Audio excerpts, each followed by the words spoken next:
the townsfolk never knew what really happened behind the iron gates of the Davenport estate. To them, Charles Davenport was the perfect image of success, a self-made millionaire, charming in public, generous at galas, always arriving in his polished black carriage. But behind the heavy velvet curtains of his mansion, another truth burned in silence.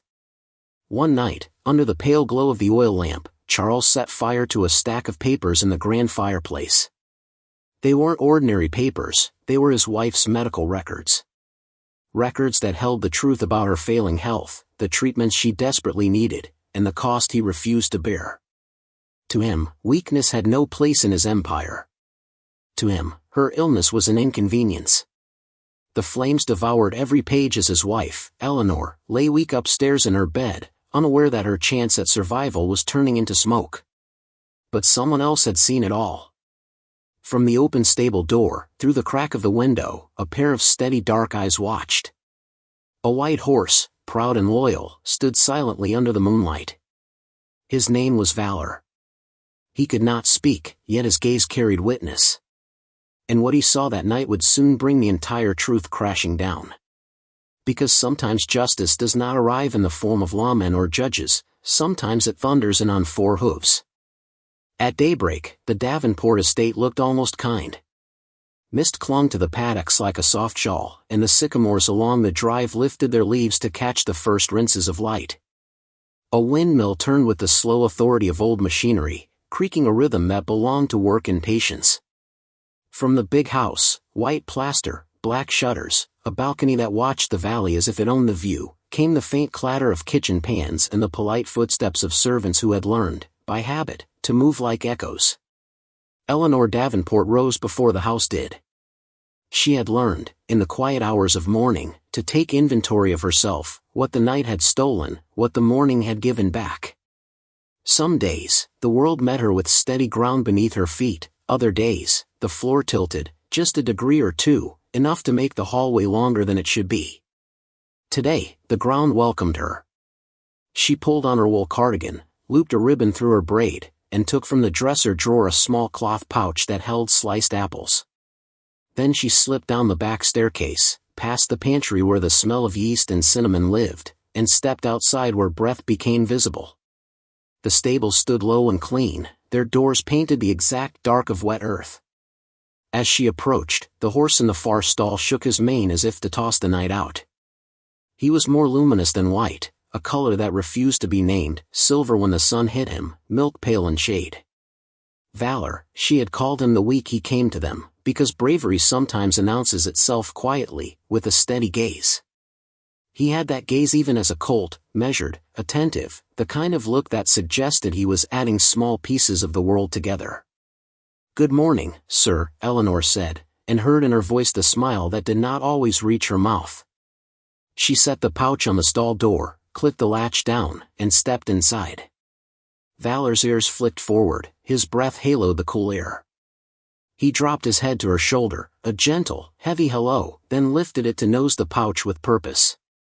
A negotiator, she teased, and fished out the first slice. He took it like a gentleman, lips careful, eyes never leaving her face. Their ritual had the ease of a long marriage. She checked his hooves, ran her fingers through his mane, inspected the swallow of his throat as he drank, and stood very still whenever he lowered his forehead to hers.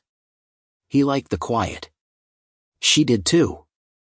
The silence was not empty, it was filled with simple things, soft chewing, timbers settling, birds learning morning. If she swayed, just slightly, Valor leaned a fraction closer so her balance found him. No one had trained that into him. He had stitched it himself from observation and repetition, and whatever instinct in him recognized that she sometimes needed a stronger line to hold. The valley below the estate was a ledger of Charles Davenport's victories, fields and rational squares, fences straight enough to satisfy an engineer, a mill purchased and restored so perfectly it looked older than time. In town, men touched the brim of their hats when he passed, and mothers quieted children with a whisper of his name. There was a story people liked to tell at dusk under the awning of Mabel's diner, about the year Charles had kept the cannery open through an early frost. The story always ended with some variation of "he's not like the others," and glasses would knock the table in approval. Eleanor knew the version of Charles that lived in stories. She knew the other version too. Both were true in their own way. In public, he was language itself, confident, precise, persuasive. At home, he could be silent for entire meals while the clocks did the talking. He loved order in the way a man loves a mirror. It reassured him that what he expected to see still existed. He expected a wife who hosted well, who did not complicate his plans with needs that cost time, or money, or the kind of attention that pulled his gaze from the future he was building like a cathedral. In the first years of their marriage, Eleanor had mistaken his ambition for largeness. She had learned, slowly, that ambition can also be narrow, so narrow it crushes whatever doesn't fit inside it. Still, she did not resent him. Resentment, she thought, was a currency too expensive to spend daily. She sought other economies, the incremental mercy of mornings, the conversational honesty of animals, the discipline of noticing small joys and making a ceremony of them. "Shall we walk?" she asked, looping Valor's lead rope over her palm. The horse did not pull or pause. He matched her steps, each hoof placed like a promise. They traced the familiar circuit, down the cinder path, past the low stone wall where Alyssum spilled its tiny white, a smaller echo of him, across the yard where the sun first warmed the boards. The stable boy, Thomas, tipped his cap from a distance and pretended not to see how often Valor adjusted his shoulder to catch Eleanor's drift. At the paddock gate, she rested her hand on the top rail and listened to the valley's morning begin in earnest, wagons groaning, a dog telling on itself, the whistle at the mill calling men like an old mother. Eleanor breathed it in. She had not always been cautious with breath, illness had taught her to treat it like porcelain. She did not name the illness out loud. Naming, she had discovered, made it bolder. It preferred defeat without ceremony. Doctors had given it long names and shorter ones, had drawn charts with arrows and circles and prescriptions in tight handwriting. Some days she took the medicines. Some days she carried them like talismans, which, to be fair, was a kind of medicine too. "Do you think," she asked Valor, "that a valley can forgive a house?" The question surprised even her. Valor turned his head, the long forelock falling like a curtain over one eye.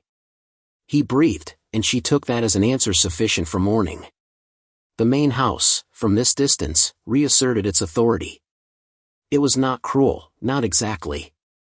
Houses cannot be cruel any more than trees can be kind. But a house can be built with a philosophy, and the Davenport house had been constructed with a logic that privileged grandeur over welcome, ceilings high enough to require a voice to echo before it could be heard, a foyer designed to make visitors small, windows facing outward more than inward. If it could have had opinions, it would have liked perfection and disliked the interruption of illness. Back inside, in rooms that sucked the morning out of things, Charles drank his coffee standing. He took it black, the bitterness a point of pride. He was reading, he was always reading, Ledgers Today, a neat column of foreign figures. When Eleanor returned through the side door, he did not look up. She hesitated, then finished her hesitation without moving, then crossed the room with a careful brightness that made the air between them courteous. "You're up early," he said, still reading. "It's a good morning for it," she answered. "Valor was restless last night. He settles better if I greet him first thing. Then he's a demanding horse."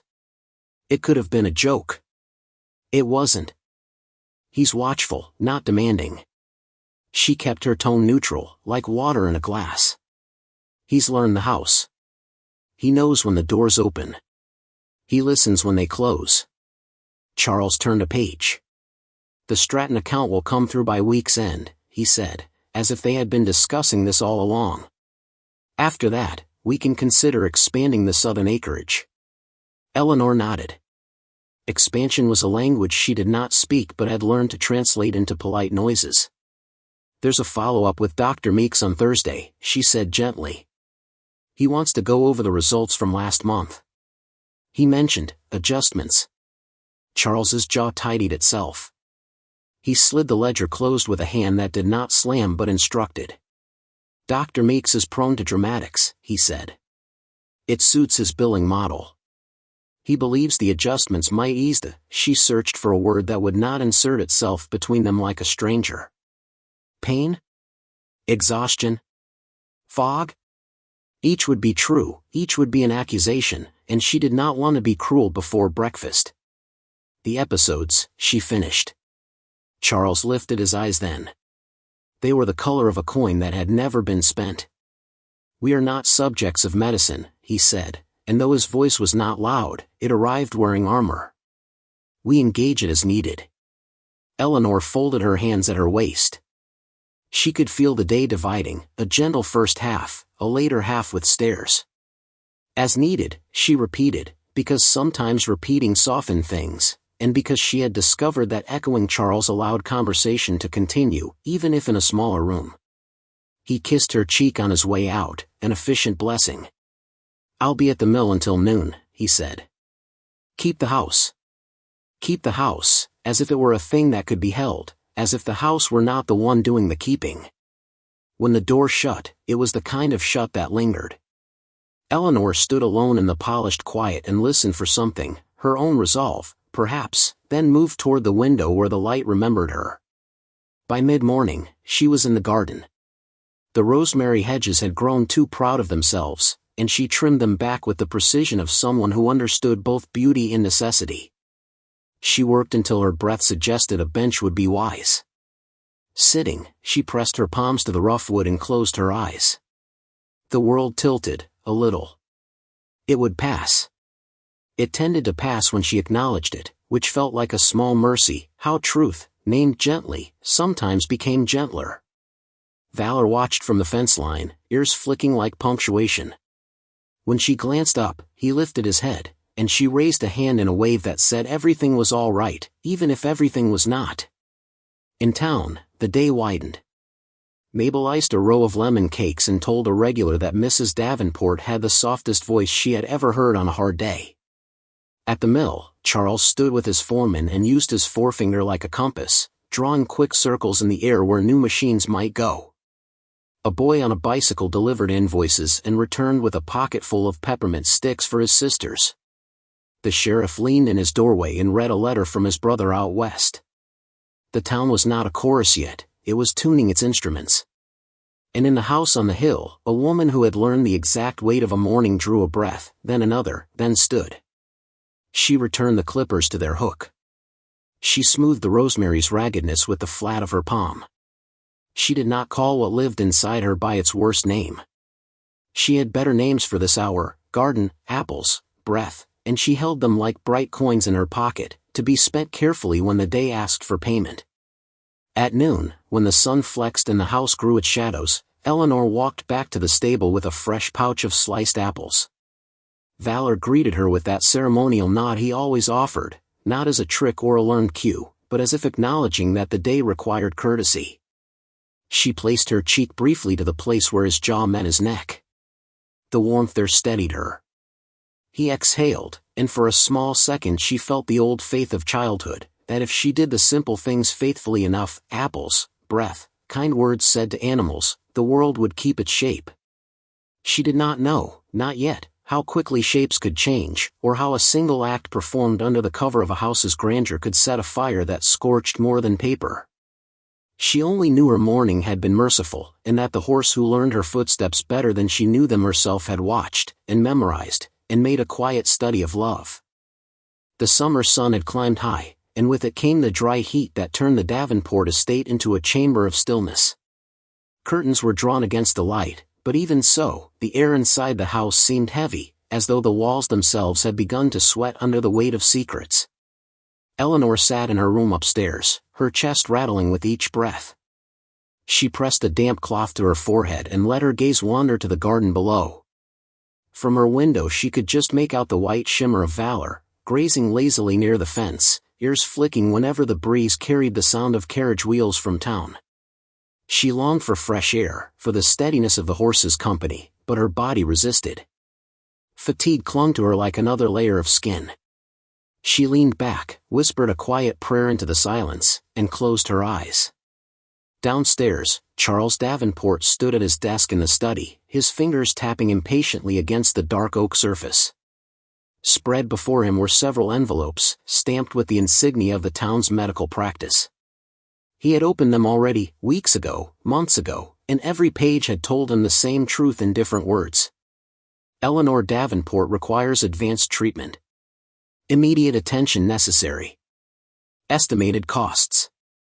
The numbers had risen like accusations, climbing higher with every visit, every test, every signature of Dr. Meek's precise hand. Charles stared at the papers, his lips pressed into a thin line. Money had never frightened him. He bent it to his will, multiplied it with ambition, moved it across ledgers like a general moving armies across maps. But this was different. Treatment would not bring returns. It would not enlarge his empire or polish his reputation. It would, in his eyes, throw open the doors to weakness. To admit that his wife needed expensive care was to admit imperfection lived within his household. He straightened, spine rigid, and drew a sharp breath. The decision he had carried silently for weeks rose now like a tide. He gathered the papers, stuffed them into a leather folder, and walked to the great fireplace at the far end of the study. The room was silent except for the ticking of a brass clock. He knelt, struck a match, and fed the first page to the flames. For a heartbeat the fire hesitated, licking the edge, and then it devoured greedily. One by one, he surrendered the records. Reports of failing lungs, prescriptions written in careful script, diagrams of her body marked with shadows of illness, all of it curled, blackened, and lifted as ash. Charles's face was bathed in the shifting glow. He looked almost reverent, as though erasing evidence was a sacred act. Weakness, he muttered under his breath, will not define this house. Not mine. From outside, a sound answered him, not words, but a sharp stamp of hooves. Valor stood tethered in the paddock, ears pinned, his dark eyes fixed on the windows of the study. Horses had no language for betrayal, but they knew dissonance when they saw it, the fracture of a man's posture, the unnatural stillness of fire at midday. Valor shifted restlessly, head tossing, nostrils flared as though the acrid smoke had reached him through the crack in the shutters. Upstairs, Eleanor stirred. Even in her weakened state, she noticed the faintest change, the smell of smoke drifting up the stairwell. For a fleeting second, she thought perhaps the servants had lit the kitchen hearth for bread. But something about it felt heavier, more deliberate. She forced herself to sit upright, clutching the bedpost for balance. The air felt strange, as though the house itself were holding its breath. Charles fed the last of the documents into the fire, watching the handwriting vanish into embers. He stood slowly, dusted his hands together as if to shake free of guilt, and closed the brass screen across the hearth. The crackle of burning was muffled, but its truth lingered. On the desk lay only a few fragments, an envelope corner, a stamp half-charred with the crest of the medical practice. He picked it up, stared at it for a long moment, and then crushed it in his fist. From the paddock, Valor neighed suddenly, a sound sharp enough to draw a servant's glance from the kitchen door. The horse pawed the ground, muscles tense, as if he had seen something beyond comprehension. Eleanor, hearing the echo faintly through her window, pressed her hand to the glass. Valor, she whispered, though he could not hear. His presence gave her comfort even when her husband's footsteps did not. When Charles finally left the study, he carried himself as if a burden had been lifted. To him, the problem was solved, erased. There would be no medical records, no official history of frailty, no paper trail for others to pity or gossip about. Eleanor would rest, quietly, until the end came, an end he had already accepted in silence. In his mind, her illness was not a tragedy but an inevitability, a storm to be weathered without wasting coin. But he had overlooked something. The truth does not vanish in fire. It lingers, in whispers, in the eyes of those who watch. And though Charles dismissed the horse in the paddock as nothing more than a beast for show, Valor had witnessed more than Charles realized. He had seen the man's movements, smelled the acrid fire, sensed the fracture in the rhythm of the household. He carried the memory in the stillness of his body, in the restless stamping of his hooves. That night, Eleanor called weakly for water. A maid hurried to her side, noticing the pallor in her face, the unnatural heat in her skin. The maid would later whisper in town that something in the house was not right, that Mrs. Davenport was fading faster than she should. Meanwhile, Valor pressed his head against the stable door, eyes fixed on the house as though he could bore a hole through its walls and drag the truth into the open. Inside, Charles lay awake in his bed beside his wife, her breathing ragged. He stared at the ceiling, trying to ignore the sound. To him, the fire had finished the matter. But outside, under the patient watch of stars, a white horse stood silently, carrying the weight of what had been destroyed. The estate slept. The ashes cooled in the fireplace. And yet, in the stillness of the night, something had shifted. For secrets burned in darkness are never truly gone, they wait, glowing faintly, for the day when they will rise again, sometimes on 4 hooves. The next days fell heavy like wet wool. Eleanor's cough worsened, and her steps grew smaller, as if every hallway in the Davenport estate had doubled in length. Servants whispered when they thought the walls could not hear, but the walls of a mansion are designed to carry silence like a locked trunk. Charles maintained his routines. He left at dawn for the mill, returned at dusk with the scent of smoke and coin clinging to his coat. If his wife's face had become paler, if her wrists had turned to reeds, he pretended not to notice. He told guests she was resting, a word that smoothed suspicion into acceptance. But Valor noticed. The horse grew restless. At night he paced the length of his stall, tail flicking in agitation. He whinnied when Charles's shadow passed too close to Eleanor's window. During the day, when Eleanor came to the fence to lean weakly against the rails, Valor would lower his great head to her shoulder, steadying her the way he always had, only now with an urgency that seemed to plead, "Stay, stay." On the 3rd night after the fire, the house was cloaked in moonlight. Eleanor had collapsed at the foot of her bed, too weak to rise. A maid found her and cried out, the sound thin and frightened. By the time Charles arrived, Eleanor's lips had turned the faint color of ash. "We need Dr. Meeks," the maid begged. "She needs help tonight." Charles's face was stone. "No. He will only dramatize, and charge us for his theatrics. She needs rest. Nothing more." The maid stared, horrified. "She will die if—" "You will say nothing," Charles cut in sharply. "You work for me, not for her." The words cracked like a whip. The maid swallowed her protest, lowered her eyes, and backed out of the room. Eleanor stirred faintly, whispering for water, but Charles did not move. He stood at the window, arms folded, watching the estate under moonlight as if his silence could bend reality into order. Down in the stables, Valor reacted before the house did. He reared suddenly, striking the stall door with his hooves. The wood groaned but held. He snorted, head tossing, mane flashing silver in the lamplight. Thomas, the stable boy, woke with a start from his cot in the tack room. "Easy, boy, easy," Thomas whispered, rushing over. But Valor would not be soothed. He threw his weight against the stall door again, and this time the latch snapped like brittle bone. The horse burst free, hooves clattering against the cobblestones. "Valor! Wait!" Thomas called, but the white horse was already in flight. Through the gates he thundered, mane streaming, muscles coiled with purpose. Town lay 2 miles downhill, its lamps flickering like stars fallen to earth.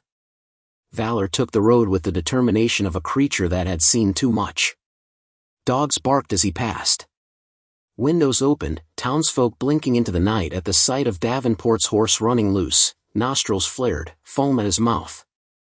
He did not stop until he reached the physician's office, a modest brick building with shutters half closed.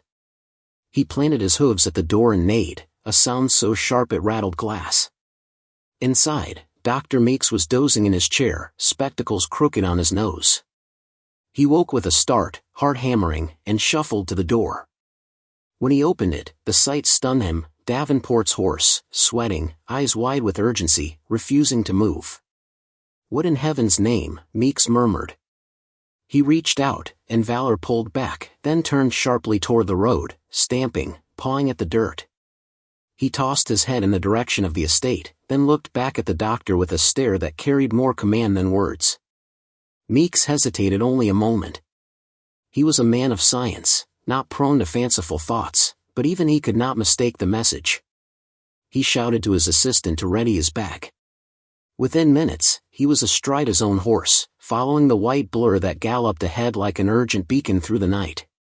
By the time they reached the Davenport estate, the house stood dark and ominous, shutters tight against the moon. Valor halted at the front steps, rearing once as if to declare, "Here, here." Then he fell still, sides heaving, eyes fixed on the door. Dr. Meeks dismounted and banged on the oak panels. Charles appeared moments later, his face thunderous. "Doctor," Charles said coldly, "what are you doing here at this hour?" "I followed your horse," Meeks answered, breathless. "He came for me." "Where is Eleanor?" "She is resting." "You will not disturb her." Meeks pushed past him, authority in his stride. "If she is resting, then she is too quiet. A horse does not gallop into town at midnight for nothing, Davenport." Charles's hand twitched as though to grab his arm, but Valor let out a piercing neigh behind them, stamping the porch so hard the wood trembled. Charles froze. Meeks hurried upstairs. There, he found Eleanor crumpled in her nightgown, breath shallow, skin clammy with fever. He dropped to his knees, pulling vials and instruments from his bag, his voice steady despite the urgency. "She's critical. She needs treatment immediately." Charles appeared in the doorway, face pale but jaw locked. "She will be fine. Leave her be." Meeks looked up sharply. "Fine? She's dying. And you," he stopped, staring at Charles as if some unspoken truth had just surfaced. "Where are her records?" "I sent weeks of reports. Prescriptions. Notes. Where are they?" Charles's eyes flicked, just once, toward the fireplace in the study. And in that flicker, Valor's ears twitched. The horse, still restless outside, knew. The physician's heart hardened. "You destroyed them," he whispered. "God help you, you burned them." Charles said nothing. Meeks turned back to Eleanor, working quickly to stabilize her. "We'll need the sheriff," he muttered. Valor pawed the earth below the window, restless, as if he understood that the night had shifted, that truth, long hidden in ash, was beginning to crack its shell. The dawn came restless over the Davenport estate. A thin ribbon of light crept across the hills, illuminating the whitewashed walls of the mansion with an almost cruel clarity. Inside, the house was no longer silent. The hush of denial had cracked open, replaced by hurried footsteps, low arguments, and the raspy coughs of a woman fighting for breath. Dr. Meeks had stayed through the night, working at Eleanor's bedside. He gave her measured doses of medicine, cooled her fever with wet cloths, and whispered reassurances as though his voice alone could tether her to this world. Yet he knew the truth: without proper treatment, the kind he had recommended weeks ago, her body was failing.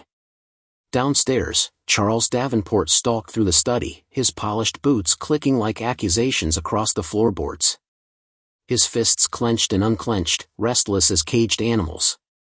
He had spent the night convincing himself that everything was still under control, that his reputation would remain intact if he simply refused to let the town's gossip sink its claws into his house. But outside, the white horse had not moved from the front steps. Valor stood tall, hooves planted, his head lifted toward the windows of Eleanor's room. His coat gleamed silver in the dawn, his presence stark against the estate's grandeur. He was a sentinel, silent, immovable, a living question mark directed at the house that claimed perfection. Servants murmured as they passed, unnerved by the animal's refusal to return to his stall. "It's as if he's guarding her," one whispered. "Or waiting for something," another replied. By mid-morning, the sheriff rode up the long drive, summoned by a hurried message from Dr. Meeks's assistant. Sheriff Whitaker was a man with a weathered face and a reputation for patience. He dismounted slowly, tipping his hat at the horse. Valor's dark eyes fixed on him, steady and unreadable. "Morning, Valor," the sheriff said softly, as if greeting a fellow witness. Inside, he found Dr. Meeks bent over Eleanor, while Charles stood stiffly by the window. The two men turned as Whitaker entered. "Sheriff," Charles said, his voice forced into smoothness. "I don't know why you were called here. My wife is ill, nothing more. The doctor has exaggerated matters." Whitaker's eyes narrowed. "Doctor?" Meeks straightened, face lined with fatigue.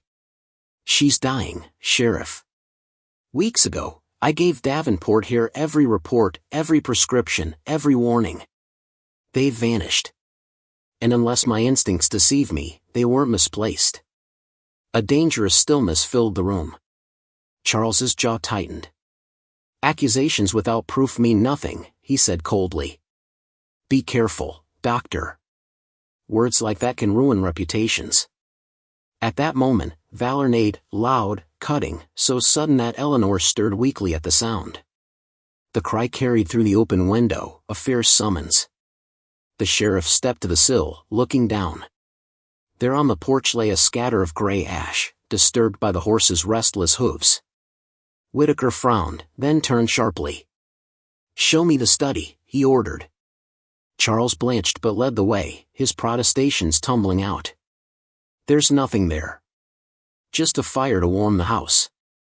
Yet when they entered, the room betrayed him. The fireplace still smelled faintly of charred paper. Whitaker crouched, sweeping aside cooled embers until a blackened scrap emerged, a fragment of parchment, half-burned, bearing the faint curve of Eleanor's name. The sheriff held it up between two fingers. Is this what you call warmth, Davenport? For the first time, Charles faltered. His composure cracked, eyes darting from the ash to the men before him.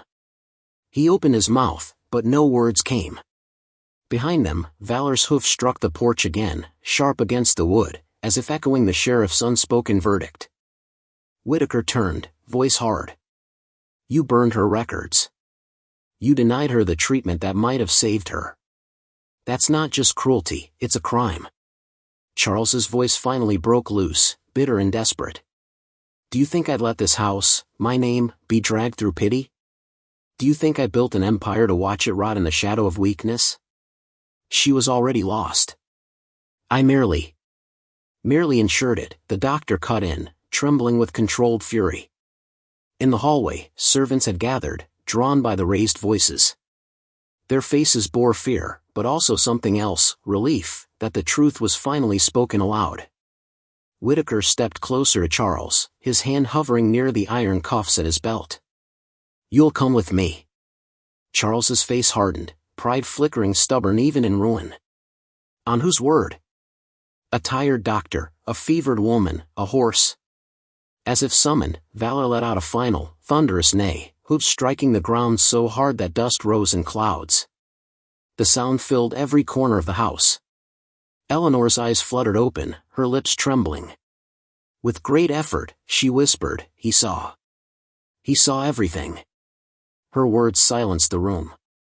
Even Charles froze, struck by the quiet weight of her voice. Whitaker fastened the cuffs.